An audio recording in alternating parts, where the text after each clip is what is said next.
I could use your help. Nobody would have to know. My gut says you killed Agent Young. I'm gonna put you where you belong. With Noma, you're either in or you're out with a bullet. The game ain't what it used to be. It's different now.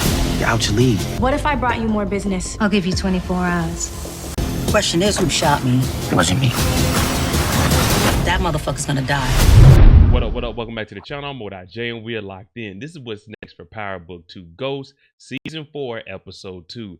Now, we seen that the war started in Episode 1, but somehow Tariq figured it out. He lost Davis as an attorney, and the whole Tejada family was after him, but he flipped the game and he got a truce with Noma, so we putting the guns down, even though we know Kane is really still active in trying to take him out. Now, before we jump into this and we break down the trailer for Episode 2, if you like power content, breakdowns, theories, and predictions, after show discussions, tune in tonight, 2 p.m. Eastern. Then hit your subscribe button and turn on your notification bell so you get something every time I upload. Make sure you hit that like button. And I'm on that road to 50,000 subscribers. We need around 1,400 subscribers and we will reach that goal. So I appreciate each and every one of you. But that's enough talking. Let's go ahead and jump into it. This is what's next for Ghost, Episode 2 of the series finale.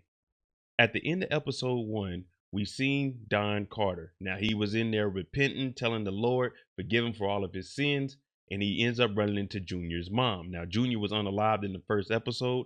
Horrible way to go out. Now, he's telling Tariq, I know that you had more to do with the unaliving of that federal agent than what you're coming off of, because Tariq and Brayden did an interview. Now, this is Tariq's first run-in with Don Carter, and what we're seeing is that Don is not playing around. He's seeking revenge, because remember, the description of him is that his wife was unalived and now he's in these streets. Now, Tariq is on his own. It's just him and Brayden while this truce is going on, because Davis, he already backed out.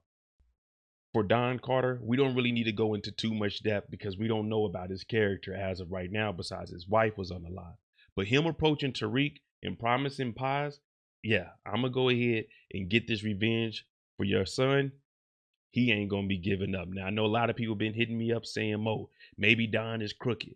I think he's straight and narrow, and he's actually trying to bring down all of the oppositions, all of the thugs, all of the criminals, drug dealers. It don't matter what you're doing. Don is here. Now, also in this trailer, we're going to see him talking to Davis, and we know that at this moment, Davis, the bar has already said, hey, you can't be an attorney right now. So Davis just is out here, and Don is trying to flip him to get information on bringing down Tariq. As far as Davis goes, this can go one or two ways. We know Davis loves the money, but we also know that Davis is loyal. He told Tariq in Episode 1, this is me looking out for you, young brother. Don't tell me nothing, because the client attorney privilege is gone. So any crimes you commit, if you tell me, I'll become an accomplice. Now, with Don Carter coming to talk to Davis, we have to look at Davis. How is he going to swing this?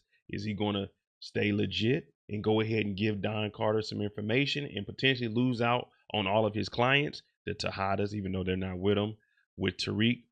Or is he going to hold it down for Tariq? Now, remember, he was there when Noma put the $100,000 bounty on Brayden and Tariq. Now, he gave him a heads up and let him know. So at this point, we can only assume that Davis is going to stand strong and not help out and give up Tariq. This episode, we're going to see a little emergence of Effie. Episode 1, she was running around. She was a helper for Kane after he got shot. But we hear her stepping up, and it looks like she might be talking to Diana. They might be back on campus telling Diana, when you're working with Noma, it's either you're in or you're out. There's no in between. And when you're out, that means you're out in a body bag in the dirt, 6 feet deep, however you want to put it. So Effie is letting it be known, hey, if we're going to have to prove ourselves to Noma, we're going to actually have to step up. And that's where we see Effie going out trying to bring in some more money. Because remember, at this point, there's no work in the street. There's just a bounty out on Tariq and Brayden, which is halted at the moment. But Effie, she needs to find her way because she's close to Kane, but she still has feelings for Tariq. She texts Tariq and said, hey, they're on campus looking for you. We noticed that Noma really does have a soft spot, and it's her daughter. Now, her daughter was talking to her as a privileged, rich kid that just doesn't give a damn. But Noma, it looks like her strength is starting to collapse. Everyone's starting to talk to her and trying to figure out how they can manipulate her. She had to check Obi. Now she's telling Effie, all right, if you can bring in some money, we might make that happen. And that's why we see Effie aligning with the mob, the Russians, who we know that Drew and them got into it with last season. So everyone's all over the place. But at this point, this last season is basically a season of survival. Get it how you live and team up with whoever you can team up that's going to help you survive the longest. Seeing Effie with the Russians, it makes you wonder, how is this going to play out? Someone's going to have to get used in order for them to play to win.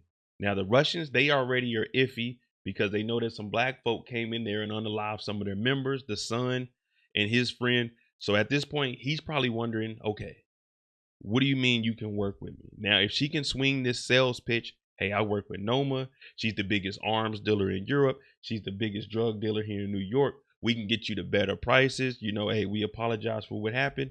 Then this might potentially work. Now, we do see them in a standoff, the Russians and Effie in front of Obi and Noma. Now, I think this is only happening because there's already been some friction, but Effie's going to say, no. Noma, I'm bringing them here because we can do business with each other. So while all of this is going on and we need to lay low, we can run it through the Russians. Tariq showing up to talk to Monet. This is interesting. They always had a mother-son relationship. Even though Kane and Drew are her biological kids, she always looked at Tariq as one of the kids that was like, hey, I wish my boys would work like this.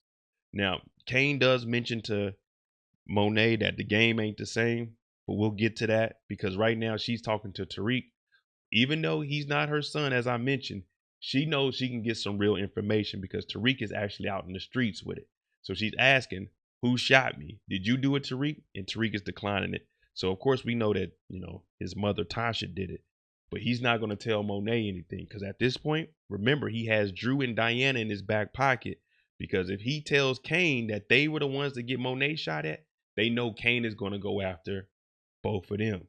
So right now, Tariq, he's just trying to leverage whatever information he has, and he's telling Monet, I didn't do it. At this point, Kane, he's on the edge. Whatever it takes to get revenge. He got shot in episode 1.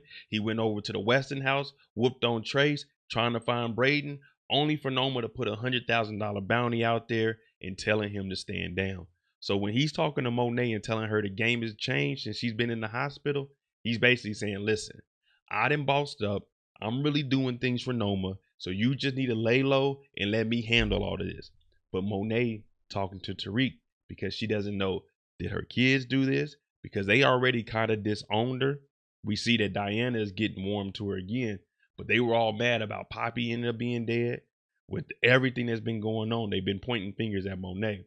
But Kane, he wants revenge one way or another. All right, there you go. What's next for episode 2 of Ghost season 4? Let me know what you think about this. Is Effie actually going to be able to make some boss moves and get the Russians on board to potentially give more money to Noma and get Noma off her back? Because we see Effie is playing both sides. She's helping Tariq out, but she's also working with Noma. Let me know what you think about that. And is Davis going to tell on Tariq? I don't know. We'll find out. Let me know down low in the comments. My name is Mo.J. Make sure you tune in tonight, 2 p.m. Eastern, for the after show On the Clock, where we talk about each and every character. I'm on that road to 50,000 subscribers, so I appreciate each and every one of you. And if you don't see this at 100 likes, hit that like button. Thanks for watching. I'm out.